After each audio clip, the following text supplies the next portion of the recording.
meio que ele nasceu de uma ideia do Nietzsche, a princípio, que relaciona e conheceu o Abu, que é o personagem Guiné, que é um músico migrante, que morava numa pensão na Liberdade, que recebia imigrantes também da Guiné. E ele acabou relacionando com a história da bisavó dele, que também tinha uma pensão que recebia migrantes japoneses na mesma rua. E ele partiu dessa relação de fluxos migratórios dentro do bairro da Liberdade para criar um pouco dessa história, né, dessas camadas de funcionamento do bairro, que tem uma história muito violenta, mas ao mesmo tempo agora é tido como um refúgio de migração dentro do estado de São Paulo. Mesmo não participando desde esse início de concepção de criação dessas relações entre a avó e os personagens de Guiné, participando muito mais de pensar a imagem no curta. Eu achei o processo de SESC, por exemplo, dentro do Liberdade, é interessante de pensar como marcar essa presença, essa ausência, essa presença que muitas vezes não é legitimada desses imigrantes africanos lá na Liberdade, em imagem, e ao mesmo tempo que a gente estava o tempo todo interferindo também na dinâmica da pensão. O curta ele brinca com essas narrativas, são ficcionais, mas é uma ficção que recria muito das experiências do Abu, do Soul, que é o personagem que é barrado no aeroporto, né, para entrar no Brasil, e da própria bisavó do Pedro Nietzsche, que é um dos diretores. É importante, dirige com Vinícius. Já que eles não estão aqui, só a título de curiosidade, né, que foi dirigido pelo Nietzsche e pelo Vinícius. O Nietzsche é um cineasta de origem familiar japonesa, nipônica, em São Paulo, e convidou a partir dessa ideia para fazer esse projeto, especialmente o Vinícius Silva, que era um cineasta que eles não trabalhavam juntos nem nada antes de se conhecer e tal, mas que é um cineasta negro também de São Paulo. Então a direção do filme é dividida também nesse... Sim. O filme tem dois diretores, né? Tipo, o Vinícius, que tem essa ascendência nipônica, e o Vinícius, que tem esse trabalho no cinema negro. E o filme propõe trazer essas coexistências e conflitos dessas duas origens dentro desse bairro, e o quanto essas origens são legítimas ou não, o quanto elas são conciliatórias ou não, e essas camadas de história que estão ali. E o tempo todo ele está conversando, né, com o espaço amplo, e também com essa história íntima dos personagens, assim como eles se colocam nesse espaço e como a presença deles é afirmada lá dentro. O próximo é um processo bastante delicado, né, de ir compondo essa narrativa a partir também das experiências deles, não só trazendo uma história já pronta, assim, e entendendo as relações entre essas duas camadas de história, e que muitas vezes as coisas se repetem, né? Tipo, aquele espaço que já foi habitado pelos migrantes japoneses, e agora os africanos, as coisas se repetem, mas também a possibilidade de existência da nossa. Eu gosto muito de como a relação é estabelecida dessa fantasmagoria, Satsuki, quanto existe uma relação de algumas coisas também de conflito, mas de algum tipo de companheirismo. É interessante, né, que a princípio a relação entre os migrantes africanos e japoneses no bairro é mais conflituosa.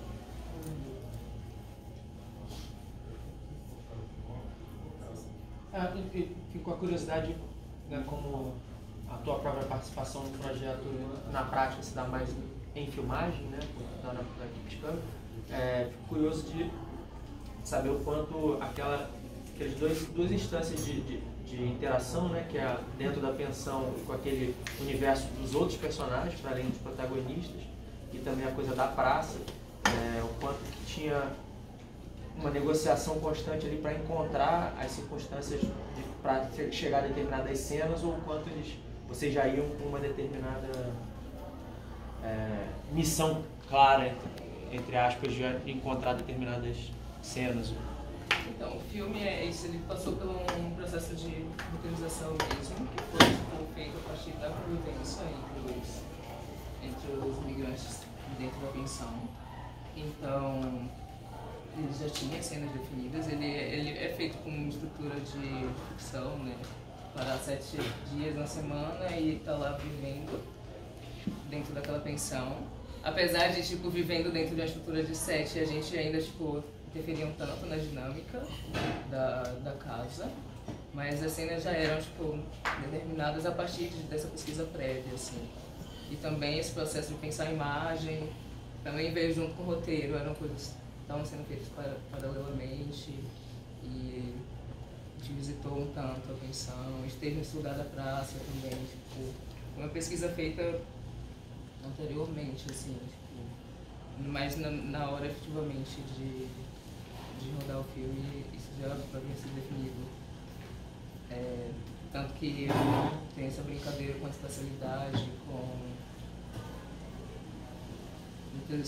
luz, com a questão do pagamento, isso foram coisas que haviam sido discutidas junto com o processo de roteiro. Assim. Posso fazer uma? Claro, é. Eu tive a impressão que o filme funciona um pouco como o close-up do Kiarostami. É um híbrido, vocês chegaram lá e ensinaram coisas que aquelas pessoas já tinham passado. É isso? Não necessariamente, exatamente, o que elas já passaram, mas muitas das situações foram baseadas, sim, na experiência dos personagens. Por exemplo, quando o Soul veio para o Brasil e ficou 2 dias, 3 dias preso no aeroporto, foi uma situação, por exemplo, muito mais violenta do que foi tratado na Liberdade.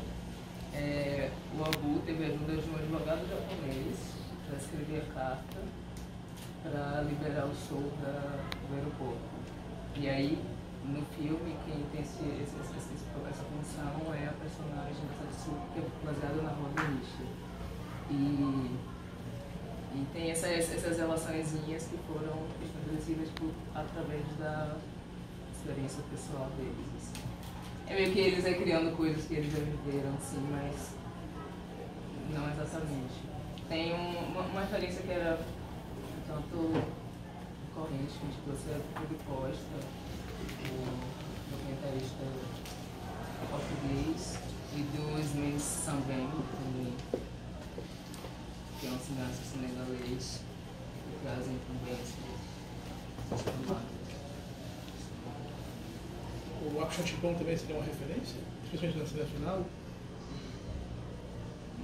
Não sei se é uma referência direta. Acho que teria que talvez conversar com as meninas, mas não consigo responder se essa é a referência direta.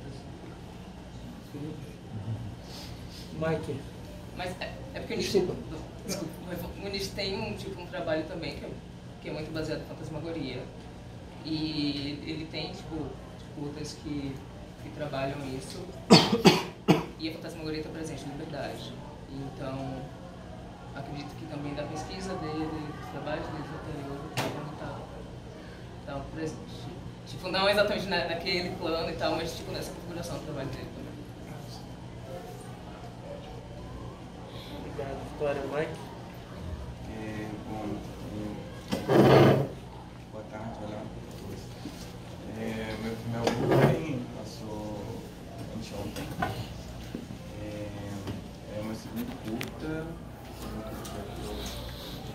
eu trabalhei nos 2 anos e meio, no projeto do Ilônio, e que nasceu com a vontade de falar sobre esse amor romântico que é ensinado pra gente na vida toda e mostrar como ele é ridículo e cafona, ao mesmo tempo como ele é bonito e confortável, assim.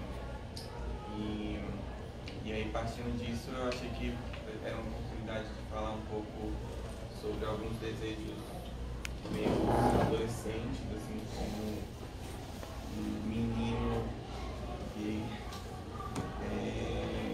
de uma não vivência ali na minha adolescência. Achei que era uma oportunidade também de ver um pouco parecido com o meu, no lugar de interesse amoroso, que é uma coisa que eu vi pouco também, que me incomodava. E uma oportunidade também de filmar momentos e locais assim, que meio que faz parte do meu imaginário cinematográfico, assim, como na adolescência eu também consumi basicamente blockbuster americano, assim, então era uma oportunidade de eu filmar um hotel que parece um hotel dos Estados Unidos e ainda assim fazer um mínimo de sentido, assim, eu tentei aproveitar isso, né? Tem um pouco essa coisa de pastiche, assim, eu tentei fazer, uma reciclagem ali dos lugares e tal, e essa reciclagem também era uma necessidade que eu queria também que as pessoas se apaixonassem mesmo pelo menino, assim, e o narrador e o espectador fosse a mesma coisa. Então eu tentei de todas as formas tentar acessar o espectador, assim, achei que essa coisa da reciclagem e de ser lugares que a gente já viu, de certa forma, era uma forma de aproximação, assim. E aí o uso da câmera também, de não filmar como uma terceira pessoa, e sim ser uma câmera subjetiva, porque aí você praticamente vê o que o menino supostamente está vendo, o narrador e tal. Inevitável, acho eu pelo menos fiquei curioso, mas acho que mais gente também, você fala um pouco da escolha técnica, né? Da chegada na opção pela imagem parada e daquela imagem especificamente que é a imagem parada com movimento, e como foi feito isso tecnicamente. No meu outro filme, no Ingrid, eu já filmo assim, foi feito em filme, mas eu filmo como fotografia, assim, ela tá sempre parada e aí meio que você fica assim, tá filmando, tá, e aí o outro filme você só vê que é um filme que está sendo, né, 24 frames por segundo por conta da luz, por conta de uma respiração bem breve. É uma coisa que eu já é um desejo meu, sabe, de filmar assim. Mas eu queria filmar o filme, não era foto, e aí a gente tentou tipo, buscar uma textura, buscar uma visualidade que tivesse esse encanto, tivesse essa magia. E aí a gente não encontrou isso em nenhuma filmadora, assim. Aí a gente tentou a Sony, a gente tentou T3i, a gente foi algumas e não rolou. E aí um dia, é um filme que, como eu disse, eu tentei resgatar muita coisa da minha adolescência, então tipo, eu voltei a assistir filmes e ouvir músicas e tentei me conectar um pouco com o Mike de 12 anos atrás. E aí uma coisa que eu gostava muito de fazer era Tumblr, eu gostava muito. E aí eu voltei ao Tumblr. É um filme meio Tumblr, no fundo, não é? Nossa, amigo, achei aqui o que é. Aquele nome, momento da luz, chegou a luz. Não, tipo, quando você assistiu, você pegou nos textinhos, né, meio blog e tal. E aí no Tumblr eu vi esse GIF. Tinha também uma vontade também de pensar, eu tava pensando em umas coisas meio digitais, assim, sabe? Eu tinha feito uma oficina com um lugar pirata na Mostra Livre, e aí eu tava pensando nessa coisa do GIF, da repetição, como tentar trazer isso para um filme. Aí eu tinha essa coisa do romance, aí tinha essa coisa, eu queria que fosse um filme meio obsessivo, assim. Então eu comecei a pirar, tipo assim, na repetição do looping, como se fosse a repetição de uma imagem de uma pessoa que você está apaixonado, então você fica pensando na pessoa o tempo todo. E aí stories também, que naquela época ali, início de 2017, já tinha assim, já tinha se estabelecido, todo mundo usava, mas a gente não sabia muito usar, assim. Era uma coisa, hoje em dia a gente cria uma narrativa, né, coloca GIF, mas antes era uma coisa meio, você tá aqui, né, você filma. E aí eu tava pensando também um pouco nisso, porque tem uma coisa espacial, né, tipo, é o que você tá vendo. E, então, tipo, eu tava acompanhando namoros, entende? Tipo, de outras pessoas, uma perspectiva pessoal, e aí eu tava pensando um pouco nisso. Que nem foi uma coisa que entrou no roteiro, que eu podia ter colocado mais no roteiro, não consegui. Ficou sempre um papo assim meio tipo de gente velha que fala que as redes sociais são muito chatas e que antigamente era muito melhor. Mas acho que é uma coisa que ainda tá ali, acho que pode ainda ser uma leitura, talvez, que ainda dá pra ver, assim. Mas, enfim, foi meio que... E aí vocês chegaram nessa câmera, né, que eu particularmente não conhecia, né, mas que tem 4 lentes. É uma câmera que tem 4 lentes, ela tira 4 fotos, cada foto com uma lente, e aí é uma câmera analógica, né, você queima um filme, né? Você baixa as fotos, você... Gente, sumiu, revela e digitaliza. Aí depois você anima essas 4 fotos como se fosse um mini filminho, assim. Em vez de 24 frames, você usa 4 frames passando muito rápido. Então, como você vê as 4 fotos, a gente está vendo as 4 fotos em seguida. E aí você consegue finalizar em GIF, você consegue ter cada foto, tem cada fotinha daquela, um arquivo. Mas aí você joga no... 4 fotos viram um arquivo. Vira uma com uma profundidade, porque é como se a cada foto você vesse um pouquinho mais do lado e aí ter esse efeito de profundidade. E ela não é tão assim... Tipo, já tem clipe com ela, usa muito, tem um do D2, eu acho. Não assim, nunca vi assim o clipe inteiro, mas tipo... Momentos. Aparece uma foto, assim, acho que da Lily Allen também tem. E no Tumblr e no Gify, que é uma rede social só de GIF, tem bastante, assim. Que é muito legal, assim. E é uma lógica também do Boomerang, que eu acho que tem um pouco disso, assim. Que lançou quando eu tava escrevendo o roteiro, assim, eu falei, é aí que eu tenho que ir mesmo. E a equipe topou, assim, né? Porque foi complicado usar ela, porque a gente realmente não sabia usar, nem eu nem o Igor, que fez a fotografia comigo, a gente nunca tinha usado analógico na vida, é um outro pensamento, porque a gente está acostumado em filmar muito, né, e ver o que você está filmando, e a gente não via, a gente tinha que ter uma noção, tipo assim, da distância da luz até onde que a luz do flash ia chegar, a gente usou vários flashes, porque a câmera também era muito escura, então a gente teve de usar vários flashes iluminando cada coisa, e aí ficava uma pessoa segurando no outro, então a gente colocava no tripé. Gastaram quantos filmes? Então, a gente chegou a um ponto, a gente fez assim, umas primeiras vezes que a gente gastou tipo 4 filmes direto, e aí ficou uma bosta. E aí a gente falou, putz, a gente acabou de gastar R$250 à toa. Aí a gente começou a gastar um filme só. E a gente queimava o filme, aí via o resultado, e aí voltava para terminar a cena ou voltava para fazer as fotos que não deram certo. E isso foi melhor, assim, porque a gente conseguiu entender na câmera aos poucos. Pensei que os longas eram feitos assim antigamente.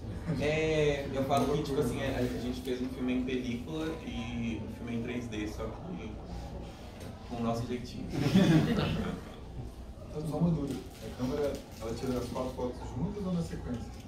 É uma sequência, assim, ela gasta tipo 2 frames e ela tira 2 fotos em cada frame. Ah, cada frame, 2 tipos, uma cada um, base, né, 30 segundos. Não, é na mesma hora. O O filme é 35.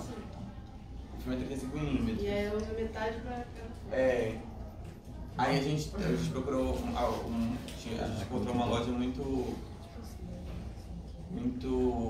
boa, né? Porque não é sempre que a gente já encontra lugar para digitalizar o filme de uma forma boa, igual tá no filme. Assim. Então a gente sempre pedia para eles digitalizarem na maior qualidade possível. Então eram uns arquivos gigantes. Assim. A gente abria a foto e via só o olhinho dele, era uma foto gigante.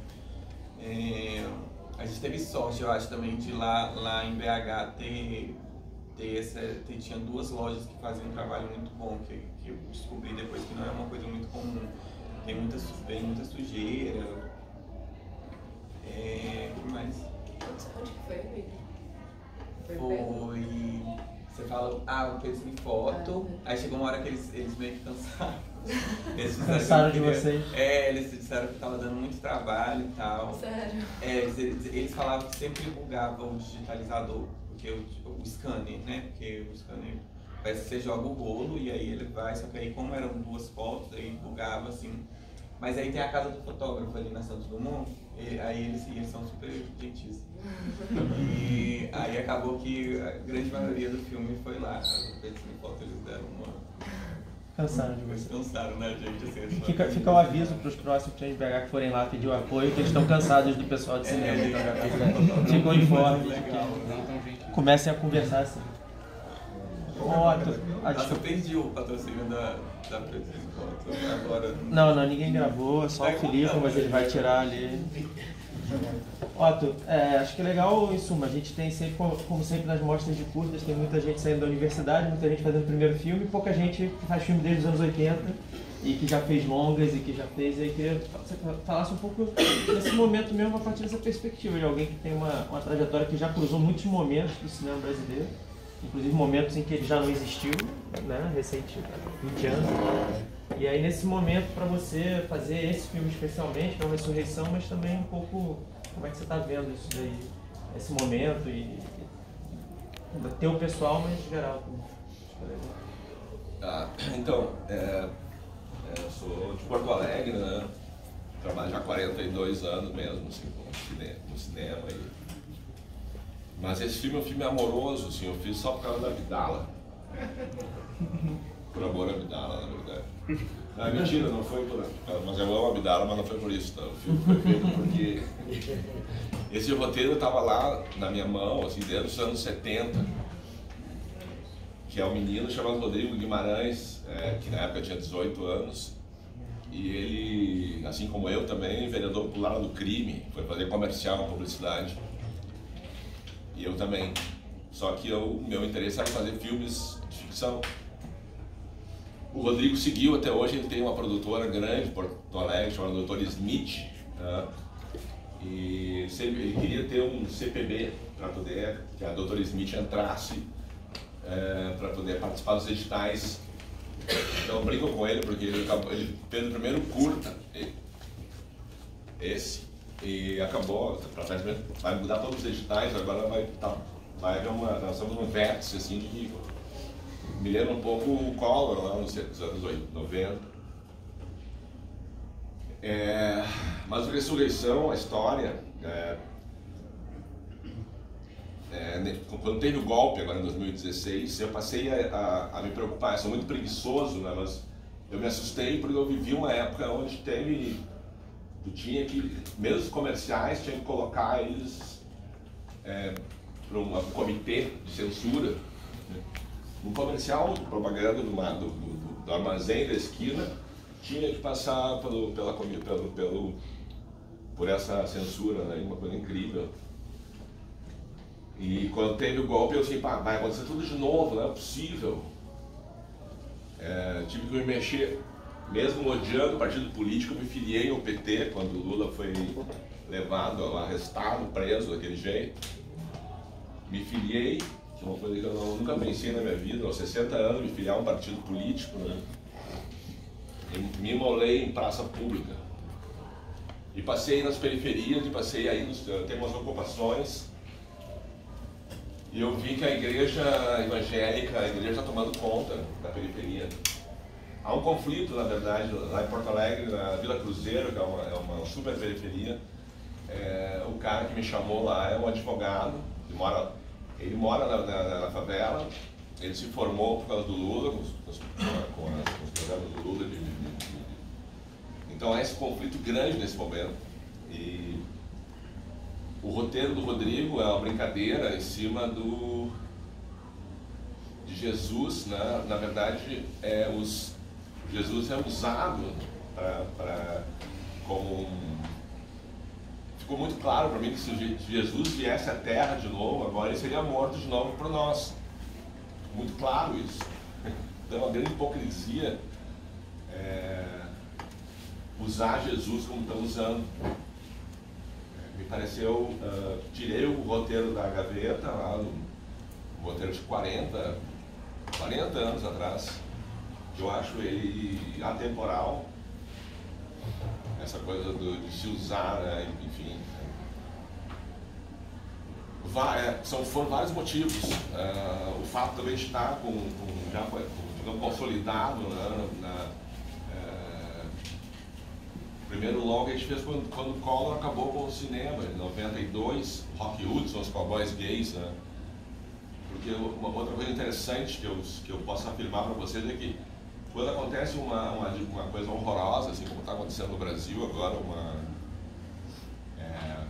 momento assustador, é quando as coisas acontecem para que tudo melhore. É incrível isso, mas a diversidade é um negócio que vem ao contrário. Eu estava com minha sócia Érica, eu estou fazendo alguns curtas com o pessoal novo. Esse filme é da gurizada lá, eu só peguei, enfim. Então, a Érica estava numa fila, nós estávamos numa fila de pagar uma conta num bar e tinha duas meninas se beijando, né? E ela falou assim, veja como tudo evoluiu muito rápido, né? Quando eu nasci, tinham matado o Turner, aquele cara que era gay. Ele não mataram, ele castraram ele quimicamente e ele se suicidou porque é horrível a química para castrar uma pessoa. Né?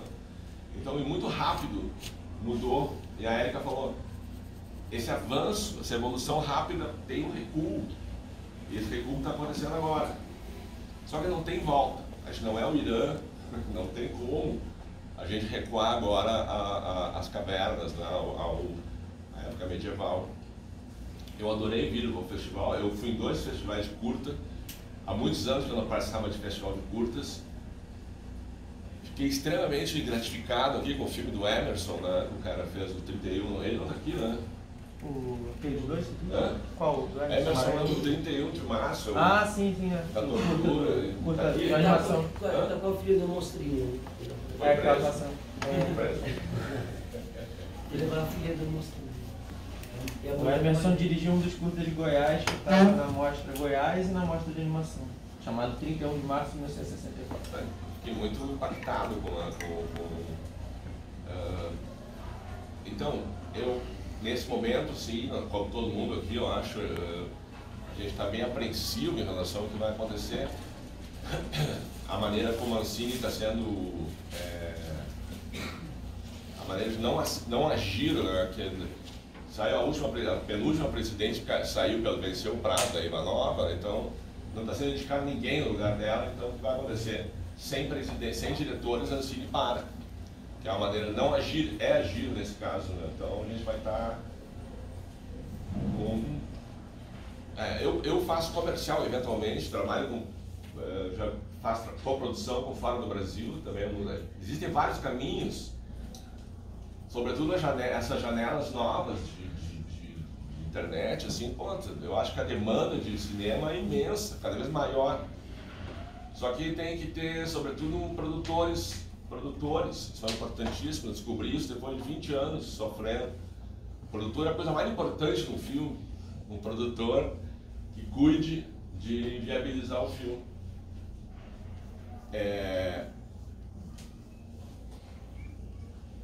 Não digo que estou feliz, né, mas eu estou revigorado em relação a essa surra que a gente está levando agora, né, de ver, assim, quando eu consigo entender, minha família toda é Bolsonaro, né, No sul lá tá muito, a gente foi agredido em Gramado, eu falei Lula livre lá e nos pegaram na saída. Então, Santa Catarina também, eu fiquei a fim de vir para Goiânia, inclusive, para Recife. Recife parece muito Porto Alegre nos anos 80.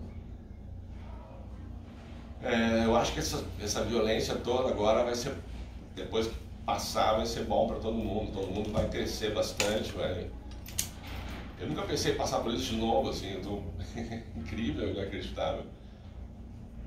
Só que não tem volta, eu acho, eram 300 mil pessoas trabalhando. Eu já montei um esquema lá de, no desespero, sair procurando saídas, né? Então, eu fiz um roteiro infantil, nunca fiz filme infantil. Eu chamo o lado B da Otto, o lado underground, um filme para criança, um filme, mas não um filme idiota, um filme na animação tem uma questão para mim muito séria, que é a gente copia os americanos ou os japoneses, né? A gente tem essa tendência, só que a gente pode fazer filmes brasileiros, nossa cultura, a estética, nossa cultura, isso está acontecendo porque os filmes brasileiros são diversos, são estranhos. A gente fez um filme chamado Esbórnia, passou lá na DreamWorks, e o pessoal da DreamWorks, lá da Disney, eles têm uma sala de cinema que eles assistem filmes exóticos, filmes do terceiro mundo. Só que o filme, o Esbórnia, foi feito por uns meninos animadores que são psicopatas, assim, eles se dedicaram, eles conseguem estudar animação vendo o computador quadro a quadro, indo e voltando, estão virando uns monstros. Então, o Brasil está no teto do mundo, tecnicamente. Então, lá nessa sala, onde estão os maiores animadores do planeta, que assistem um pouquinho dos filmes do Egito, um pouquinho dos filmes eles saem fora, né? E no nosso caso, a sala chamaram pessoas e encheram a sala de animadores espantadíssimos. Eles não sabem nada do Brasil, né? E eles ficaram assim, como é que vocês fizeram isso? E o filme não acaba feliz, ele acaba com o personagem morre. Não tem um final feliz. O final, mas morre no fim todo mundo, aqui vocês todos vão morrer, não é uma coisa horrível isso. É natural a morte. E é legal, inclusive. Sobretudo, a nossa estética, a nossa maneira de ver o mundo é muito diferente, né, deles.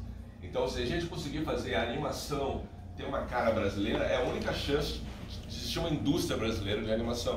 Eu tenho brigado muito por isso. Tenho sido ofendido, inclusive, assim, porque pô, tu quer te meter no trabalho. Não, cara, nós estamos na hora. O mundo precisa do Brasil agora, precisa dessa coisa que a gente tem, que é uma mistura da África com o Ocidente. É uma mistura interessantíssima. Nós estamos no momento certo, na hora certa. E com os filmes certos na animação, é espantoso o que está acontecendo com a animação brasileira. O mundo está assim, que isso? Chegou festivais mais importantes do mundo, como Menino e o Mundo, História de Amor e Fúria, o Guaxuma agora da Nara, vai estar ganhando tudo que é festival, vai ser provavelmente ficar o Oscar, que é importante para a indústria, né? Então, mesmo toda essa tragédia política, né, que eu acho que está ficando cômica agora, na real. Está ficando uma coisa muito... O pessoal da direita assim, porra, nós estamos entregando o país para a esquerda. Então, vamos ver a nova eleição.